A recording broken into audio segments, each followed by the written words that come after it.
Kama ambavyo nimesema, Athmani Bilali maarufu kama Bilo alikuwa ni mwalimu wa michezo, lakini pia ni mmiliki wa kituo cha michezo na mmiliki wa timu ya Bilo Girls ambayo amestruggle bila msaada mkubwa kutoka popote na ikaweza kupanda ligi kuu ya wanawake. Kwa hiyo ni mmoja kati ya wanamichezo wakubwa sana hapa Mwanza.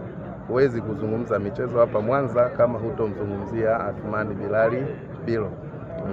Lakini pia uwezo wake katika fani yake ya ukocha hakuna ambaye hafahamu toka akiwa Mbao, lakini pia naamini kacheza Pamba.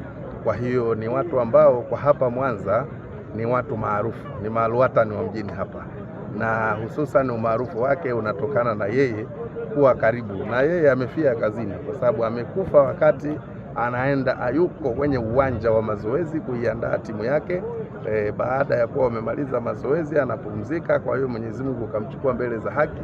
Kwa hiyo amekufa akiwa katika kusimamia jambo analoliamini. Jifunza tu ni kwamba swala la mchezo ni swala gumu, linahitaji moyo, linahitaji subira, linahitaji uvumilivu, lakini michezo ni kitu ambacho kiko kwenye nafsi ya mtu.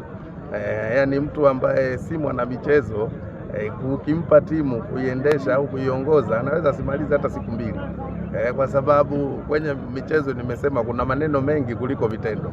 Waongo wengi wako kwenye michezo, watu wababaishaji wengi tunawapata huko. Kwa hivyo watu wachache ambao wako committed, wanaojitolea kwa moyo wa dhati wako wachache sana, akiwemo Bilali. Hatumsifu kwa sababu amefariki, tunasema ukweli kwa sababu ndio alivyokuwa.